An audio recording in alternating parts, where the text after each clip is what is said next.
Hello everyone. सो कैसे हैं आप लोग? आप लोगों के कुछ कॉमन डाउट थे कि हमने फर्स्ट राउंड में एडमिशन ले लिया है। अब या तो दो कंडीशन हो सकती है कि आपने या तो सीट अपनी लॉक करा लिया हो या फिर आप अब सेकेंड राउंड के लिए अपग्रेडेशन के लिए जा रहे हो। तो आपको ये डाउट है कि अब मुझे क्या करना होगा। ठीक है, यदि आप अपग्रेड करा रहे हैं तो उसकी क्या प्रोसेस होती है ये आपको जानना है, और उसमें आपको MPDME की साइट पे क्या करना होगा। उसके बाद फिर जब आपका कॉलेज अपग्रेड होगा या फिर अपग्रेड नहीं होगा तो उसके फिर बाद आपको क्या करना है, ये आपको अभी कुछ समझ नहीं आ रहा है। तो इस वीडियो में हम आपको यही सब बताएंगे। तो एक प्रकार से इंट्रोडक्टरी वीडियो होगा जिसमें आपको सेकेंड राउंड में क्या करना है अभी फर्स्ट राउंड के बाद ये बताया जाएगा। उसके बाद कुछ हम हॉस्टल लाइफ से रिलेटेड बातें करेंगे कि आपको हॉस्टल में कितनी फ़ीस देना है। ठीक है, फिर आप यहाँ पे रहते हैं तो यहाँ का कैसा माहौल होता है, फिर मेस के कितने के चार्जेस हैं, मेस में खाना कैसा मिलता है। तो ये सारी चीज़ें हम थोड़ी थोड़ी डिस्कस करेंगे। उसके बाद डिटेल वीडियो आएगा हॉस्टल लाइफ से रिलेटेड, रूम टूर। ठीक है, उसमें बाकी डिस्कस करेंगे। मेनली इसमें हम ये बात बताते हैं आपको कि आपको अब सेकंड राउंड के लिए करना क्या है। तो सबसे पहला क्वेश्चन कि फ़र्स्ट राउंड में मैंने एडमिशन ले लिया है, अब मैं क्या करूँ। ठीक है, तो यदि आपका ये सवाल है तो इसका दो ऑप्शन हो सकते हैं। या तो आपको जो फर्स्ट राउंड में कॉलेज मिला उससे आप सेटिस्फाई है और आप अब सीट लॉक करा दिए हैं। ठीक है, जब आपने अपनी सीट लॉक करा दिया इसका मतलब ये कि आपके जो दो बॉन्ड होते हैं, एक बॉन्ड रूरल सर्विस बॉन्ड और सेकंड सीट लिविंग बॉन्ड, वो आपने दोनों उस कॉलेज में सबमिट कर दिया है और अब आप वेट कर रहे हैं कि कॉलेज कब चालू होंगे। ठीक, तो कॉलेज लगभग सेकेंड राउंड के ख़त्म होने के बाद या फिर अभी सितंबर में चालू हो जाएंगे। तो अच्छी बात है कि आप कॉलेज स्टार्ट होने का वेट कर रहे हैं और आप ये सोच रहे हैं कि मैं कब कब कॉलेज में जाऊँ, कब एंटर करूँ और मुझे वहाँ की जो लाइफ है, ठीक है, उसका एक्सपोजर कब मिले। तो अभी आपके पास जितना समय है उसको आप अच्छे से यूज़ करिए, प्रॉपर जो भी आपको एंजॉय करना है करिए, है ना, घर में। उसके बाद फिर जब आप कॉलेज आ जाएंगे तो आपको फिर घर जाने को उतना टाइम मिलेगा नहीं, आप सिर्फ फिर स्पेशल वेकेशंस में ही घर जा पाएंगे। तो अभी आप प्रॉपर समय का यूज़ करिए और घर में अच्छे से एंजॉय करिए। ठीक है, तो ऐसे लोग के लिए वही है कि आप अभी कॉलेज ओपन होने का वेट करिए। अब ऐसे बच्चे जो कि अपग्रेड कराना चाह रहे हैं, मीन्स अब अपग्रेड कौन कराएगा? जिसको फर्स्ट राउंड में कॉलेज मिल गया। जिसको फर्स्ट राउंड में कॉलेज मिल गया तो पहली बात तो वो अपने कॉलेज से सेटिस्फाई नहीं है, या फिर वो ये चाह रहा है कि उसको अभी जो कॉलेज मिला उससे भी better college second round upgrade होकर मिल जाए। तो हाँ, चांसेस होते हैं कि आपको अपग्रेडेशन हो जाए। अपग्रेडेशन कब होगा? यदि आपके मार्क्स अच्छे हैं और आपको फर्स्ट राउंड में कोई कॉलेज अलॉट हुआ। अब डेफिनेटली ये होता है कि सेकंड राउंड में जो कट ऑफ होता है वो फर्स्ट राउंड कंपेयर में कम जाता है। ठीक है, ऐसा क्यों होता है उसका मैंने रीज़न आपको बता दिया है कि एक तो बच्चे अपग्रेडेशन कराते हैं उससे सीट वैकेंट होती है, दूसरा कुछ बच्चे ऑल इंडिया में चले जाते हैं जिससे सीट वैकेंट होती है तो फिर नीचे के बच्चों को मौका मिल जाता है और उससे फिर कट ऑफ कम हो जाता है। तो आपको भी उसका बेनिफिट मिलेगा, मीन्स कट ऑफ है वो कम होगा सेकंड राउंड में। अब यदि आपके मार्क्स उस कॉलेज के कट ऑफ को क्लियर कर पाएंगे तो आपका कॉलेज अपग्रेड हो जाएगा और आपको जो कॉलेज चाहिए था अपग्रेडेशन भी आपको कॉलेज मिल जाएगा। ठीक है, अब अपग्रेडेशन आपको कैसे कराना है ये एक डाउट है कि मैं कैसे कराऊँ।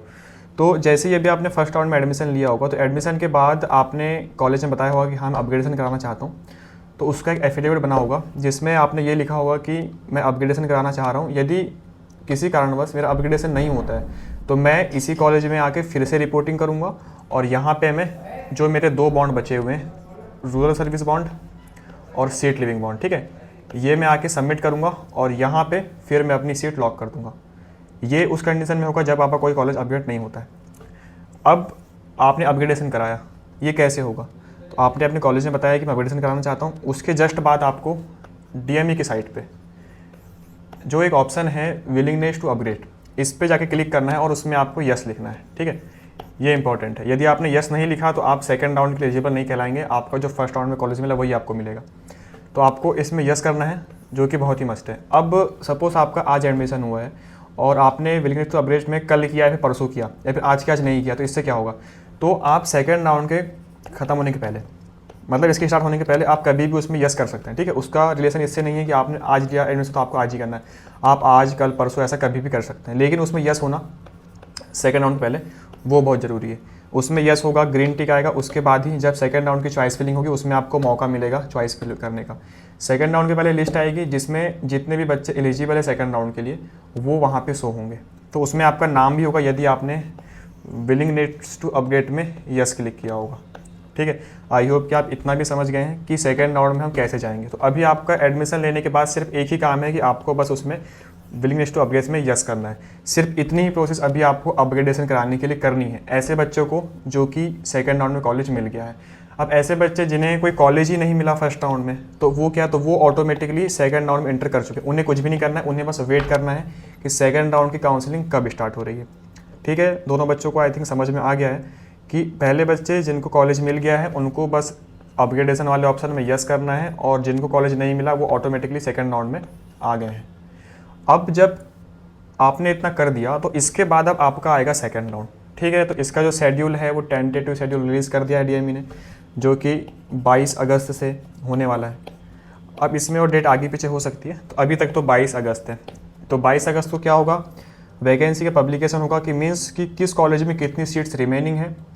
तो उससे आपको एक अंदाज़ा लग जाएगा कि मेरी इतनी रैंक है और इस कॉलेज में उतनी सीट है, तो मुझे कॉलेज मिलेगा ही नहीं। तो उससे भी आप एक अंदाज़ा लगा सकते हैं। अब सेकंड राउंड में कॉलेज किसे मिलेगा, जिसके अच्छे मार्क्स हो। ठीक है, और जो बॉर्डर लाइन पे उन्हें भी कॉलेज मिलने के चांसेस होते हैं। अब आपको अपने मार्क्स की रेंज जानना है, तो उसकी हम सीरीज़ ऑलरेडी कंटिन्यू रख रहे हैं चैनल पे, जिसमें आपको डिफरेंट कॉलेज का अलग अलग आपको कट ऑफ बताया जा रहा है सेकंड राउंड का। तो आप वो जाके देख सकते हैं। ठीक है, ऑलरेडी अपलोडेड है। आई होप कि यहाँ तक मैंने आपको जो बताया वो भी आपको समझ में आया होगा। अब ये मैंने आपको बता दिया कि फर्स्ट राउंड में कॉलेज ही नहीं मिला तो क्या करना है, बस आपको वेट करना है सेकंड राउंड के स्टार्ट होने का। आपको सेकंड राउंड में चॉइस फिलिंग करनी है। अब जो सेकंड राउंड की चॉइस फिलिंग है वो फर्स्ट राउंड में आपने जो भरा, आप उसमें ये नहीं मान सकते कि मैंने जो फर्स्ट राउंड में भरा तो ऑटोमेटिकली चॉइस फिलिंग वहाँ पे होगी। नहीं, आपको सेकंड राउंड में फिर से फ्रेश चॉइस फिलिंग करनी है। ठीक है, फ्रेश चॉइस फिलिंग होगी मतलब कि आपको फिर से सारे कॉलेज फिल करना है। अब देखिए कि ऐसा बच्चा जिसको कॉलेज मिला ही नहीं तो वो तो सारे कॉलेज फिल करेगा। अब इसका क्या सीक्वेंस होना चाहिए, सबसे पहले आप गवर्नमेंट भरे, फिर प्राइवेट कॉलेज भरे। अब ये किस सीक्वेंस में भरना है तो ये भी हम ऑलरेडी बता चुके हैं आपको, आप चैनल में जाकर देख सकते हैं। चॉइस फिलिंग से रिलेटेड वीडियो ऑलरेडी डला हुआ है। अब जिसको कॉलेज ही नहीं मिला वो सारे कॉलेज फिल करेगा। अब ऐसा बच्चा जिसको कॉलेज मिल गया फर्स्ट राउंड में, ठीक है, गवर्नमेंट कॉलेज मिला, तो अब सपोज मान लो कि उसको सतना मिला, ठीक है, जीएमसी सतना मिल गया। अब उसको चाहिए इसके ऊपर वाला कॉलेज में छिंदवाड़ा, शहडोल, शिवपुरी, ये कॉलेज चाहिए उसको। तो अब वो क्या करेगा, चॉइस फिलिंग में ये कॉलेज भरेगा। अब इसमें जो भी उसकी प्रायोरिटी होगी अपने हिसाब से देख सकता है। तो जैसे ही मान लो उसने 3 कॉलेज की चॉइस फिलिंग करा, तो जो चौथा कॉलेज सतना वो ऑटोमेटिकली यहाँ पे फिल रहेगा, मतलब 4th नंबर पे। ठीक है, मतलब ये बोलना चाह रहा हूँ कि आपको जो कॉलेज एक बार मिल गया उसका आपको ऑप्शन नहीं मिलेगा चॉइस फिल करने का, और आपको जो कॉलेज भरना है वो आप भरेंगे, उसके नीचे ऑलरेडी ये कॉलेज चॉइस फिलिंग में रहेगा।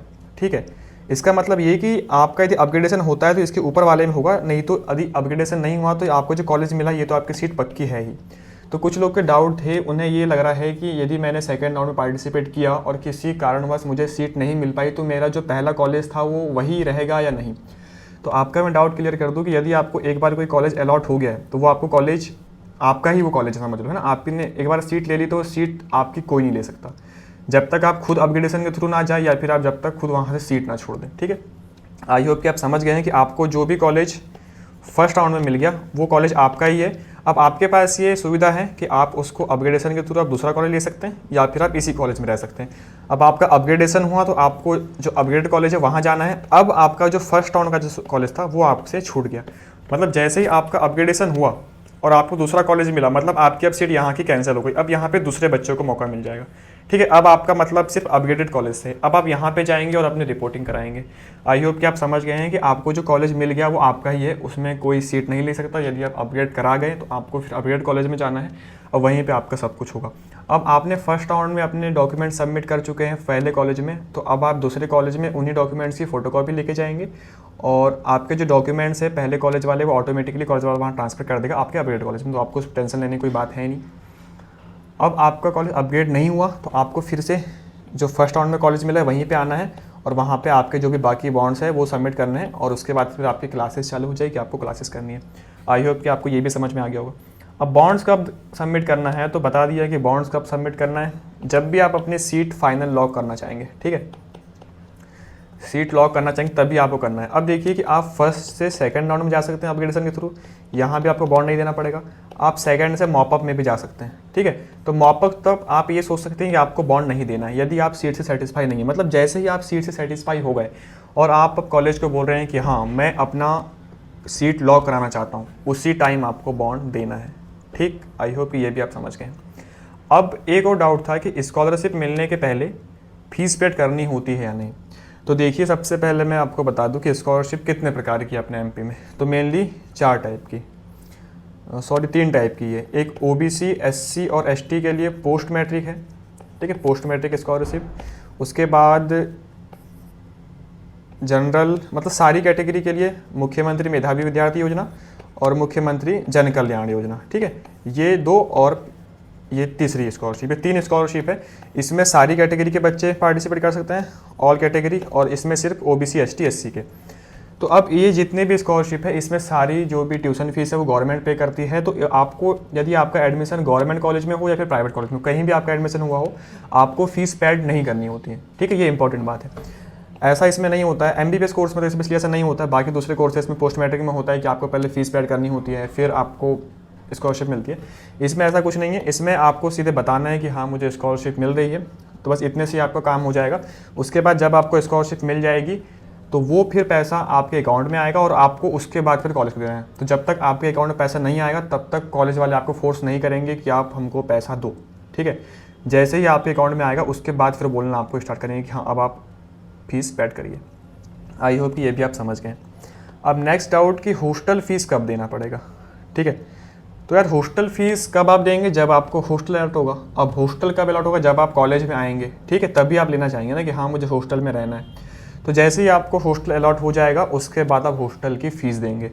अब देखिए कि हॉस्टल की फ़ीस कितनी है, ठीक है। यदि आप गवर्नमेंट कॉलेज में ले रहे हैं तो यहाँ पे हर एक गवर्नमेंट कॉलेज की फ़ीस है 12,000 रुपये, और एक प्राइवेट कॉलेज आरडी की फ़ीस भी है 12,000 रुपये, ठीक है, RDGMC। सिर्फ इसी की 12,000, बाकी कॉलेज की अलग अलग है। अब हॉस्टल में रहना कंपलसरी है या नहीं, अब देखो ये आपके ऊपर है, ठीक है। यदि मैं गवर्नमेंट कॉलेज की बात करूँ तो गवर्नमेंट में यदि आपको हॉस्टल में रहना है रहिए, नहीं रहना मत रहिए। यहाँ पे ऐसा कुछ है नहीं कंपलसरी जैसा। लेकिन कुछ प्राइवेट कॉलेज में हॉस्टल में रहना कंपलसरी है, लेकिन सारे प्राइवेट में नहीं।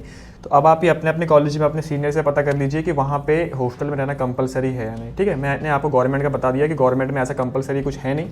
यहाँ की फ़ीस सिर्फ 12,000 रुपये 1 साल की है, ठीक है, पर ईयर, मतलब 1,000 रुपये महीना, जिसमें आपको सारी चीज़ें प्रोवाइड की जाएगी। आपको ना तो बिजली बिल देना है, ना पानी का, ना कुछ, है ना। सिर्फ 12,000 में आपका रहना हो जाएगा।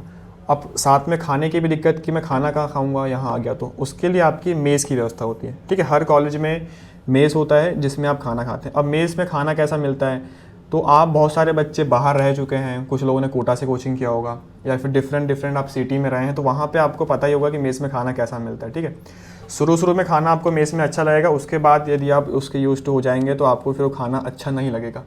तो उसके लिए आप अपने अल्टरनेटिव सोर्स ढूंढ सकते हैं, ठीक है। या फिर आप मेस बदलते रहिए, या फिर खुद से भी कुछ कर सकते हैं, मतलब ये आपके ऊपर है। बाकी मेस हर हॉस्टल में होती है, यदि आपको मेस में खाना है तो उसकी सुविधा है। अब इसका चार्जेस कितना है, तो हर कॉलेज का अलग अलग, लगभग आप 2500 से लेके 4,000 मान सकते हैं, ठीक है। ये मैंने रेंज बता दिया। इस रेंज में आपको मेस में खाना उपलब्ध हो जाएगा। आई होप कि आपके सारे डाउट्स क्लियर हुए होंगे। इसके अलावा भी आपके मन में जो भी डाउट्स हैं, ठीक है, वो आप पूछिए कमेंट सेक्शन में, और आप हमारे टेलीग्राम चैनल को ज्वाइन करिए। वहाँ पे आपको ऐसे ही इन्फॉर्मेशन मिलते रहती है और आप वहाँ पे भी डाउट्स पूछ सकते हैं। अब हम प्लान कर रहे हैं कि एक आपको रूम टूर दिया जाए कि GMC कैसे हॉस्टल होते हैं, उसके बाद और यहाँ की लाइफ के बारे में कुछ बताया जाए। तो यदि आप ये वीडियो चाहते हैं तो बताइए, जल्द से जल्द अपलोड करने का ट्राई किया जाएगा। और हमारे वीडियो आपको कैसे लग रहे हैं ये बताइए, आपका फीडबैक चाहिए, सजेशन चाहिए। यदि आप पसंद कर रहे हैं तो वीडियो को लाइक करिए और अपने दोस्तों के साथ भी शेयर करिए, ताकि वो समझ सके कि हाँ यूज़फुल कंटेंट है और हमें इससे बेनिफिट हो रहा है। So thank you so much for watching this video. Take care.